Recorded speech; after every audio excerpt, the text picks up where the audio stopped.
So you put $1,000 into Google AdWords, you should get, according to Google themselves, $8,000 back. But I just wonder how many people do. Well, do you actually even believe that in a sense? And how is that actually measured? You mean Google are lying to us? Never. Don't you remember their motto? Motto used to be "Don't be evil." They removed it. Was it? Was it really? They did. They removed it. Don't be evil. Recently. I'm 100. Google it. Welcome to Under the Hood.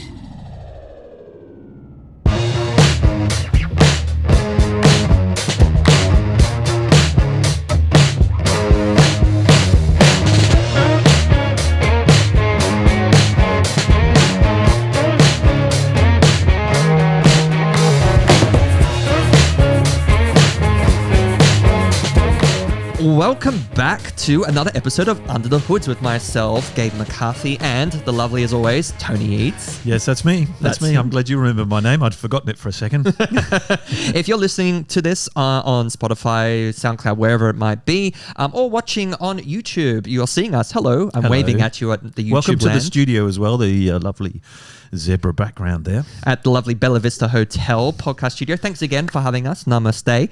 And look, here is Under the Hood, the show where we have 10 minutes, don't we? 10 minutes. Once I start the timer, we have 10 minutes and that's it. To talk on today's topic. Because we do tend to waffle otherwise. We do waffle Stay like on a good topic. waffle machine should, which is not what we are. But we have to stay on topic. And at the end, we're going to have a little secret segment. Not a secret segment, but basically A new segment that we're looking to divulge in some handy tips and tools that we've discovered recently. So, Tony, do you want to announce the topic and hit this timer? I will. Well, the topic, we always like to be controversial with our topics here on Under the Hood. So the second topic for our second episode is all your ad platforms are now irrelevant. Irrelevant. Throw them out. Let's start the timer and see what that all really means. But I thought, let me start with some stats first. Let's set the scene. Here we go.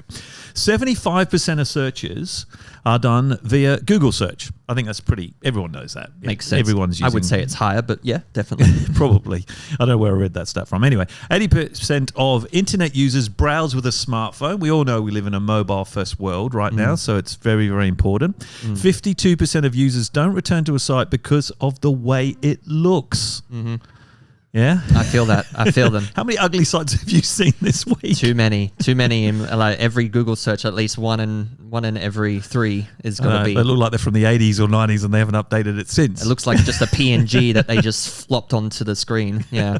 And this is this final stat. This is the one that kind of got me, which is interesting. If you own an e-commerce business or have e-commerce on your site, only 1% of users in this study said that they have a perfect experience on an e-commerce site every time. Only 1%. 1%. There's a bit of user experience missing, I think, from our e-commerce sites. Maybe there's something. 99% say they're not happy. Wow, that's such a huge stat.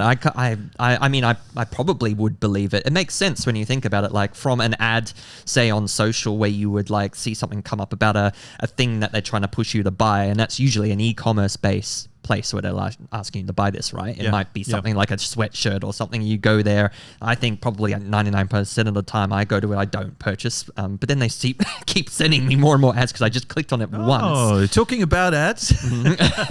Why are ad platforms now irrelevant? I mean, that's our topic, which is quite a statement there. So what's your opinion on that? My opinion is, okay, so we picked the topic in a sense that I wanted to talk about how platforms these days, analytics platforms for, say, Google, for Facebook, for Instagram, they've all got their own right, and they're all complex, and they're all a lot deeper than they used to be. However, the other end of the spectrum to that benefit of having a deeper platform on each of your ads platforms is they're so complex and hard to use, and most companies have to hire an expert. If you can afford one. Yes, exactly. Hire an expert or an agency or someone to just even manage the platforms themselves, where in that it then creates a disparity between what is the actual ROI that you're gaining from putting in these ads that you can actually see visibly towards the end result, right? When the moment that someone touches an ad to the moment they become a customer, how can you actually manage that ROI, see the investment of, say, the few $1,000s you're putting into your ads each month to then the actual cost attribution of of the customer at the end. Like, what was the stat you were saying before about Google says that for every... Yeah. Well, I read that. Google said, or claims to, and this was just when I was doing my research for the show, that you get an 8-to-1 return. That's right. Like, so you put $1,000 into Google AdWords, you should get, according to Google themselves, $8,000 back. But I just wonder how many people do. Well, do you actually even believe that in a sense? And how is that actually measured? You mean Google are lying to us? Never. Don't you remember their motto? Motto used to be "Don't be evil." They removed it. Was it really? They did. They removed Don't be evil. recently. I'm 100. Google it. Actually, yeah, I've never heard that one. But it's interesting you say, back to one point before what you said about an expert. Because I think as a small business, you can't afford to hire an expert and also then pay the money for the ad platform itself to run your ads. So how do you know your expert is as good as my expert? Like, because we're competing with each other. Like, there's only so many ways you can make your ads appear above somebody else's. It's so true. It's so true. And that's where I think you need to start consolidating all your ads platform into one singular view. So you can actually determine where those touch points are happening for your ads, all the actual revenue attribution that you're getting, all tied into the one platform. A platform, for example, the shirt you're wearing today. Oh, you're talking about HubSpot? HubSpot. Every time we say their name, they actually give us some money. So HubSpot, we're up to about $3 right now. That's right. And I'm looking into the camera. So visually, if you are watching, HubSpot. It's probably the only t-shirt I have. But anyway. As we touched on in the last episode, go back on that if you want to see what we're talking about. But no, look, the actual platform HubSpot itself are good now at saying, all right, well, you've got all these ad platforms. Why not just integrate them all into the one singular view so that you can actually measure the whole buyer journey at every single touch point. And that's something I think people really undervalue and they underappreciate the way that you could use ads, because a lot of them think, oh, it's just top of funnel. I just want to get as many leads into my database as possible, and I'll figure out what to do with them later if they don't already just go and straight purchase my product or service. I think that buyer journey thing is something that's hugely missing out. Don't you feel that way? Yeah, I think people think that these platforms and paid media is like some kind of magic source that's just going to do things. But I think you're right. I think they're only bringing stuff into the site itself. They're not even thinking past the landing page experience. So I think context has a lot to do with it, the relevance. So if you see the ad, so it doesn't interrupt you, it can't even look like an ad, right? If we see an ad and it looks like an ad and feels like an ad, same as when you're watching television. The ads come on, what do? Off to make a cup of tea, use the bathroom, whatever, but you're not sitting there going, hey, brilliant, the movie's stopped and the ads have started. I'm so excited. My favorite part. Also, I love how much louder it is to the actual TV show you're watching. That's why I don't watch TV anymore. I only stream these days. I mean, they just can't look like ads, right? They've got to look like content. Yes. And be relevant. And then once you go through, as you were saying before, the buyer journey, it's got to feel seamless. You've got to feel like it's the natural next step. And then if you do it properly and use other platforms, which I'm sure we're going to go into, like you mentioned HubSpot, you can actually look at the revenue attribution. So you can see not only which channels are working to bring the traffic in the first place, but what sales you get at the end of it. Because that's the important part. You want return on investment. So true, so true. And look, I think it removes a lot of ambiguity these days. It basically removes a lot of hearsay, right? That people say, hire an external platform or someone to manage that, and all they can say is like, oh, here's a report that shows how the ads performed this month, and here's what I think it means, versus then actually being able to look and see the reports in your own platform, like HubSpot do, and show you exactly like every single touch point at the top of funnel, middle of funnel, bottom of funnel, how much you say spent on these ads per click versus then what the actual cost attribution was at the end, and show that in the reporting clear as day. And those contexts too. So I think it also paints the picture about why use those platforms in the first place. I mean, obviously HubSpot's good once the leads are coming in, but even using things like native ads, I think is a way to go. So platforms like Outbrain or Centro allow these native ads to kind of mimic regular content. So you're looking online for content, you're trying to research something. If the actual ad looks like it's part of that content journey, then native ads can help you bring in, rather than it looking like a in-your-face, buy me now ad. I agree. I totally agree. I think it's that whole visual aspect to the whole user experience sort of marrying up really nicely within the buyer journey. That will get you that sweet spot for sure. There was also that platform you mentioned. I think it was that movie by M. Night Shyamalan, Sixth Sense. That's right. Oh, you remembered it by the movie. That's very good of you. With Bruce Willis. But we're not talking about that. The actual platform He's itself. sitting right next to you. Oh, good. Yeah. How can you see him? Can you see dead people? Yes, I can. But we're not talking about dead people. Sixth Sense, actually, interesting. Again, another alternative to just using your traditional in-platform kind of methodology. So this sort of stuff uses my favorite word, AI, and big data. So it starts to do machine learning. So you can actually understand and identify your target audience a lot better by their buyer behavior and then prioritize your sales and your marketing accounts based on what that buyer behavior is. And that leads straight into what you've been saying before, the buyer journey. If we understand the buyer behavior, then the buyer journey kind of makes it a lot more seamless. See, that's a great, I know there's an integration too with HubSpot, and I think that whole Sixth Sense and similar platforms that allow for that understanding of the user experience and that journey is really where a lot of people should be spending more of their investment, more time in in figuring out, because at the end of the day, like, that's ultimately what you're targeting is your customers, your buyers. You should understand them and know the optimal way of bringing them in from the moment they touch any ad at any part of their journey, to when they go to a landing page, to when they book a meeting with you off a meeting link or a form on your website. You should be able to determine all those touch points and understand where exactly people are dropping off and why. I think that's where integrating Sixth Sense would be a real handy thing to know. It's like, why is that happening? That's one of the big gaps we still face today, even as marketers, right? Well, I think so, and I think it's a case of, a lot of people think like it's a set and forget. It's kind of like, let's just run the ads, put our thousands of dollars into Google, put up a landing page and sit back and say, why is it not happening? It should just be happening. But you've got to constantly use data and use that. Even things like, putting heat maps on your landing page, like, because you may just have the button in the wrong place. So you're driving all this great traffic that's part of that journey to your landing page, and the button's in the wrong place or whatever it might be. So little simple tweaks can help it run through. Yes, I totally agree. I think the interesting thing as well is, like you mentioned, we were talking before about Google claim 8-to-1 kind of return on investment. And I think the reason is, what was the reason? I don't know. The timer went off. The timer went off. Well, I was going to say, just very quickly, that backs up our topic today of all your ad platforms are now irrelevant is, according to a study, 40% of small business owners state that their Google ad campaigns yield no leads. 40%. That's a big number, isn't it? That's a huge number. So hopefully if you're that 40% listening in today, we've given you some alternatives to hopefully get at least one lead in. I totally agree. And look, thanks for finishing off that point, Tony. But now it's time for our new segment, which I'm very excited about. The Toolkit.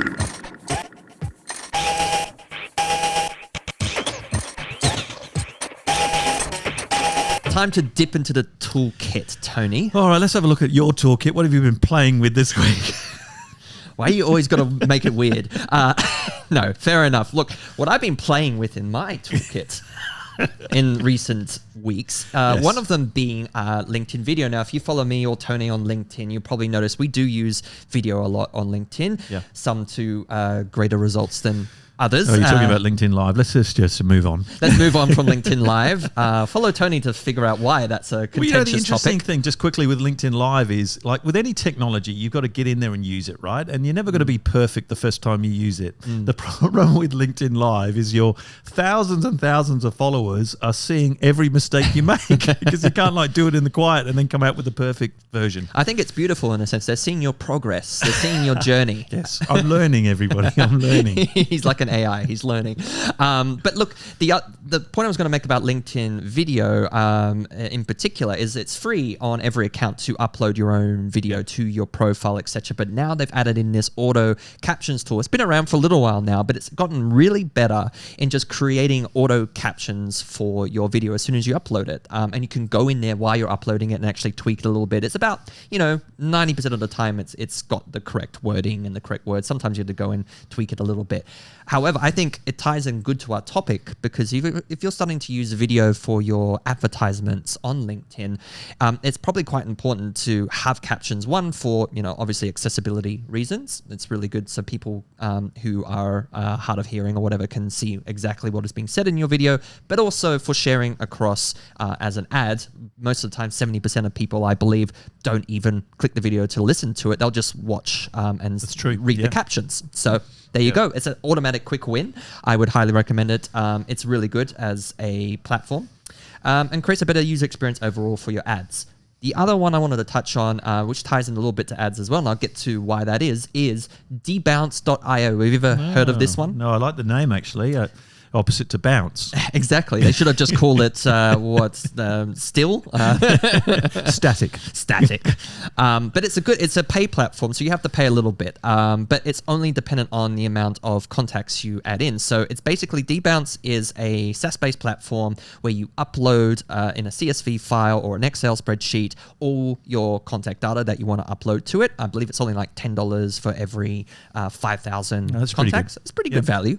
What it does is that you upload it and it will check through all your contacts and see which ones are likely to soft or hard bounce. It'll give you that data back in a CSV file and you can take it to your CRM, HubSpot, for example, upload it and then basically be able to tweak your contacts based upon their likelihood to hard bounce or not, so that you're not sending out useless marketing collateral to people who are never going to read them, right? And it actually helps your IP a lot as well. The more hard bounces you get, the more it damages your IP. So it basically avoids that friction. And the way it ties back into ads is then you can create lists with these potential contacts that you know are going to be of good value to them. They're not going to hard bounce, and then you can target and remarket your ads to said lists. So it has a lot of long-term value, and it's a very low cost, and I think it's brilliant. It really avoids all that friction in the future. So Tony, I want to hear about your toolkit because there's some in there I'm really excited to hear about. Yeah, I was just going to say actually about Dbounce. It'd be nice if that kind of app was available for dating, wouldn't it? Imagine if you could just... you're going up to somebody at a bar. We are actually in a bar here as well, just over there. And you could just, bounce, I'll keep going. And it'd be great if it could tie it back into that AI platform that speaks to you. Yeah, that's right. God, how successful you'd be. Okay, so talking about AI, actually, I've been playing around in the toolkit with soulmachines.com. That sounds even worse, doesn't it? So check it out, soulmachines.com.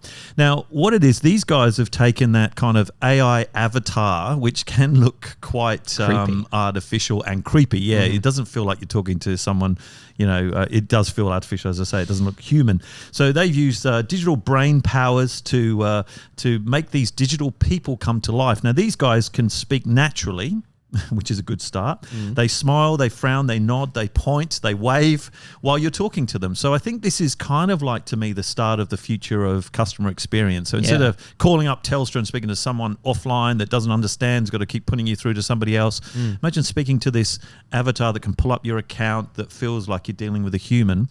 I think it's pretty good. You can try it out. Talk to Viola.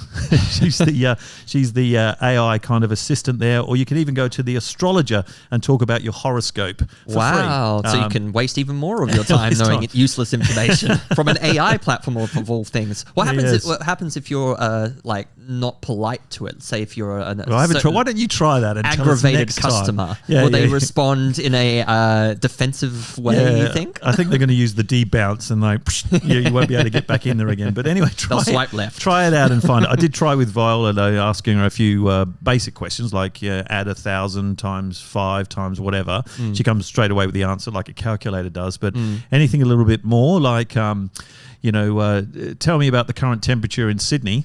I'm sorry, I can't answer that. It's too hot to handle. It's too hot to handle. The other one very quickly is jasper.ai.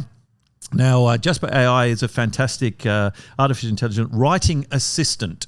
So to help you with your blog posts, your social posts and things like that, I actually typed into Jasper AI, what's the main benefit of using you? Because I thought, well, you're so clever, you tell me why I should use you. And it answered with, I'm an AI writing assistant that can develop creative content, enabling you to come up with your ideas and create stories more quickly. which in essence is what it does. They've just got a new beta version with chat involved in it. So now you don't have to type in the brief, you just talk to it and it will write the stuff for you. How easy is that? You can sit back with a cup of coffee, legs up, and do whatever you want to do. Amazing. And it will do all the work for you. Brilliant. Imagine bringing that into your everyday life if you're reading kids' stories and you just say, hey, just let the AI read you a bedtime story. Yeah, you sleep in the background. That's a good idea. Yeah, Wow. You're really starting to get used to this parenting, I think. It's coming to play. I'm for just you. going to be the best dad. I'm never going to talk to my child and let He's never technology here, do it. but the AI is. Yeah. My dad. Oh God, I can see the kid in therapy in the future. But look, that's the end That's it. of our episode of Under the Hood. Thank you, Tony, for those toolkit bits. I really like that. I like that segment too, and I look forward to doing more of those every week. And if you are enjoying this content, please make sure to subscribe to Under the Hood on whatever platform you're listening, Spotify, YouTube, whatever it might be. And leave a comment below. If we talked about something in this topic that we didn't touch upon that you're really curious to hear about, let us know in the comments below. We're always reading those and adding more value to our listeners. And thank you once again, Bella Vista Hotel Podcast Studio, for having us. This is a beautiful location and really enjoy the quality. No air conditioning next time, thank you. But next episode, really excited about this one because we're very controversial with our subjects, so hope you're enjoying those. What's the next one called? I'm excited about the next show. We tried to word it in a sense that would really bring out a huge bit of controversy, and that is all your sales CRMs are broken, and here's why. There you go. So salespeople, marketing people, business people, the sales CRMs are broken. We will tell you why on the next episode. Absolutely. So stay tuned for that one. Thank you, Mr. Eads. And we'll catch you next time on Under the Hood. Bye for now. See you guys.